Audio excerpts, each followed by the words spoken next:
Just about all successful people that I've met have a fairly short temper when it comes to incompetence.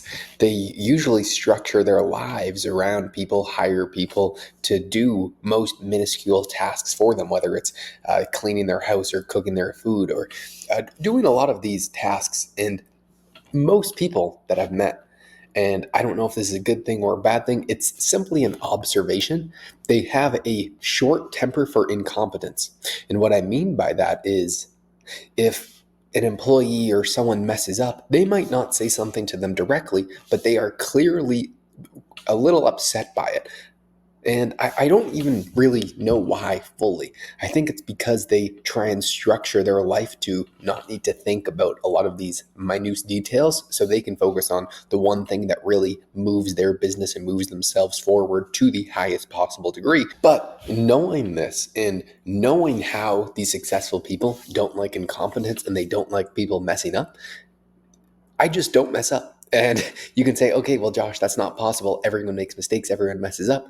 I just make sure I fix it and not have to go to them because I think that's the main problem. It's they don't like to hire people that can't have creative solutions. And I'm just going to use an example right now of the car. If you don't know, I'm driving a 1957 Porsche Speedster that I am using from Kenny McElroy, who I'm working for right now, and that is actually Robert Kiyosaki's old car. So it has a long history. It is the coolest freaking car ever. But there's been a few times when I would be driving, I would stop to get gas or something, and then the car just wouldn't turn back on. It seemed to fuse out or something. And I didn't know what the hell the issue was. So I made friends. If you don't remember the video when I think I tell it like this has to be fate or something, when I was stuck at the car wash because I was cleaning up the car a little after I was gone for a few days. And there's a tree that my car is perched underneath and there's a bunch of leaves and garbage all over it. So I went to go clean up the inside and outside and everything. And this guy who wanted to buy my car, he stopped by and he would basically just introduced himself and I got his number and we were talking back and forth. He actually has two different car like actual car lots just to hold all of his cars, and he lives right near me. He has probably 30, 40 of these super cool cars. Just the other day at Barrett Jackson, he bought three cars. So he's a very, very wealthy guy. And I've been going back and forth with him. I've been trying to fix the problem on my own without even bringing Kenny into it. And once I fix it, I'll just tell him the problem. I'll handle everything myself. He trusted me with the car, so I will do everything in my power to make sure that everything's working great. I know that Ken doesn't want to deal with any of these issues. He just wants to focus on the one thing that matters most. Same thing with the videos and same thing with everything. He said he absolutely loves having me here because he doesn't have to think about anything because I just do everything for him. And that is the best compliment I can have because that was my goal coming into this. I want to make Ken's life easier, but 10x the results. And so far, that's exactly what happened. I am just trying to structure my day around Ken's so we can get everything that we need. Then I can go over to his team and direct them as to what's needed because I know that he does not want to think about this. So he can focus on his real business that is generating, I don't know, literally probably tens of millions of dollars a month.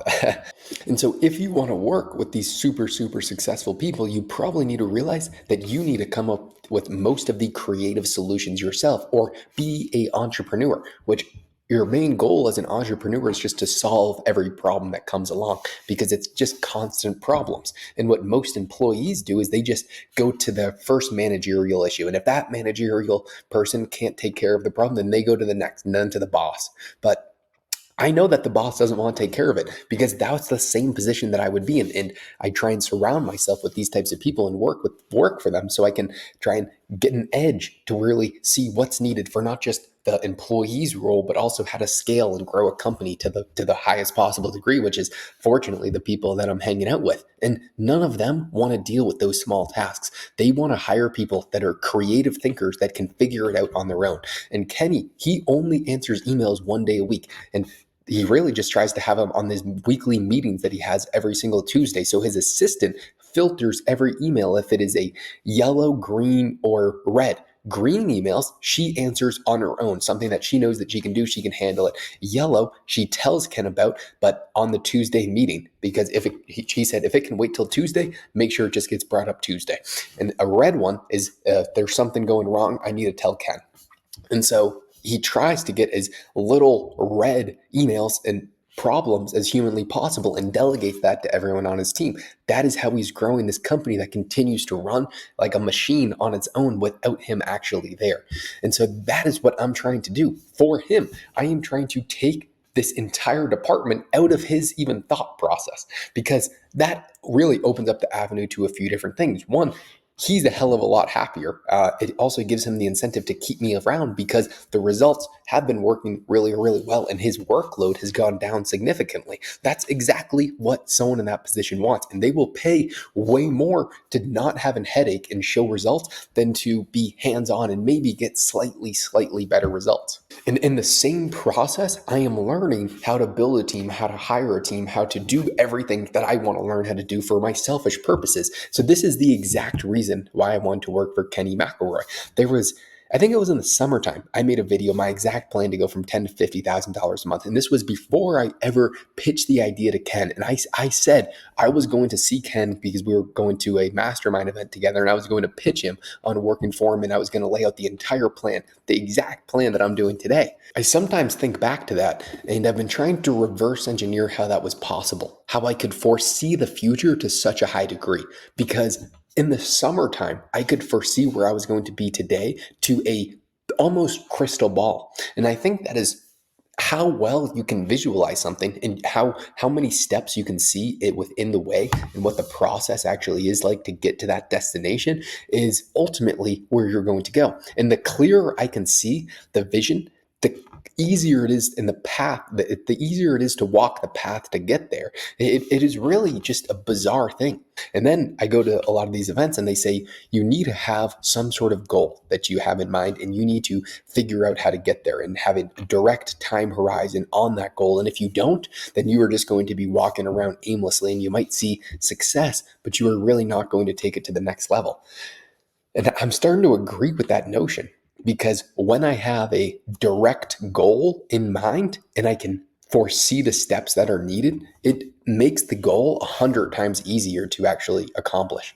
And so if I were to give someone advice on how they could get into a similar situation if they were young and really trying to work for somebody, you have to be useful. That is the number one thing. You have to gain a skill that these people need, or you are more of a burden. You are one of those people who are actually being an incompetence to their life. And that is the sad reality of the situation. I would have been a burden to Ken 3 years ago. I would have provided him no utility, but I built up my skill sets to a very high degree to where he really wants me to do what I can do to his business. So that is the number one thing. And if you don't have a skill set, everything else I say is going to be utterly useless. And then it's just when a problem arises in whatever company you're working with, just fix it. Do it yourself. Try and think of a creative solution and try and handle it.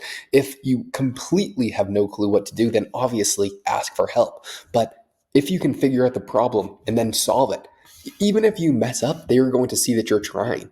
And unless it's a massive mess up, if it is a small detail, just try. That is what most of these people care about.